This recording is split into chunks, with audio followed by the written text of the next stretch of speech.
So I thought I would start showing you guys the community pharmacy aspect of the lab. And that's where we start in first semester. So we kind of have like a simulated area here of all the different medications, just like a real pharmacy would have. And then we would over here at these different computer bays is where you would enter prescriptions in and get the whole order ready for your patients. And then like throughout the rest of the area, we have a lot of different special orders that we would make for patients. So it's sort of like cooking in a way. It's called compounding. So we take a couple different ingredients, mix them together with all different kinds of equipment, like making capsules, suppositories, all sorts of really fun stuff. And all that's very hands-on. So that's a big part of first semester classes. Another thing we learn about is hands-on like immunization training, taking patients' blood pressures. We're actually doing one of those labs today. Then as you move into second semester, we do more with like packaging. So you can kind of see this fun packaging equipment behind me. I'll kind of get a little closer.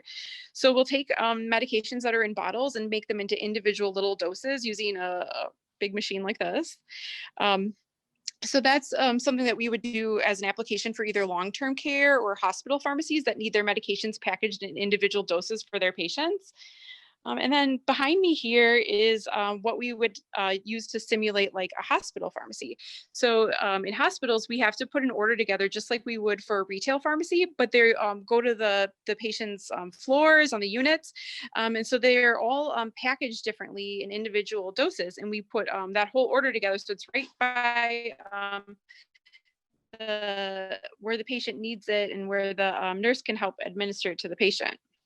So you get a whole list of medicines and you put it all together in this area of the lab. And I have one more area to show you guys. It's another room over, so travel with me.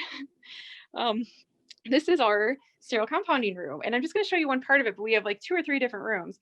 But basically in here is where you would prepare those like special high-tech orders for patients that are needing to be sterile and made in a special way so that they keep the patient safe.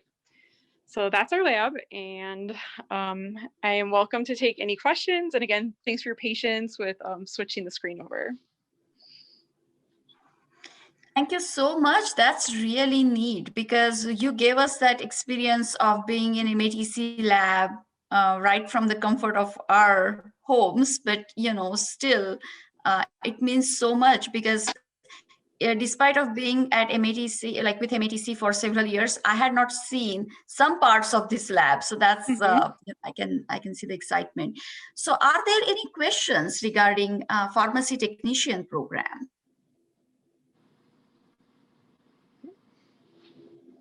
We have a really quiet group today, it seems.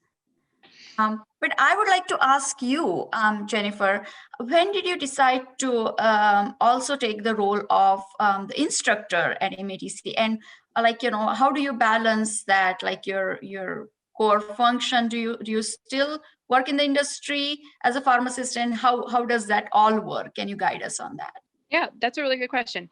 So I was first a pharmacy technician, and then I moved on to becoming a pharmacist. And when I was a pharmacist, we took on students that have like they get their real life experience in the pharmacy. And that was one of my favorite parts of my job, was having a student and training them and helping them meet their goals. So from there, I became associated with like teaching, and was able to have opportunity, and this is my favorite job I've ever had, to teach students. So when I teach, we have classes in fall and spring, and then we have the summer off. And during the summer, I work at a community pharmacy that offers free medications to patients that qualify. So I participate a lot in that, in the clinic setting. And the students also get to experience at MATC 2 different clinical sites, so they can try out 2 different pharmacies while they're going to school and get that hands-on and real life experience in the pharmacy. That's amazing. And so there is so much confidentiality that is required in this career as well, right? Because you are meeting with different people, but you have access to really very private information of members in the community. So, definitely. Yes. Any additional questions? Any of MATC staff members who are here, if they have any questions, they can type it in the chat as well. and we'll be happy to take those questions. My favorite part of this entire like session was this tour. This was really fun, and we really got to see that machinery and equipment. So there is a lot of hands-on component at METC, and it almost feels like you are working in the lab, and you have access to all those equipments that you need to be in the profession while you are a student. So that's amazing. Thank you for sharing the information. We do have one question. What is the average starting pay of a pharmacy tech? A good question. It depends on where you work. Don't quote me because I'm not like a hiring manager right now, but I would say it's like around $16 or $17 an hour. It might be slightly more than that. But again, it depends on where you work and what kind of pharmacy it is.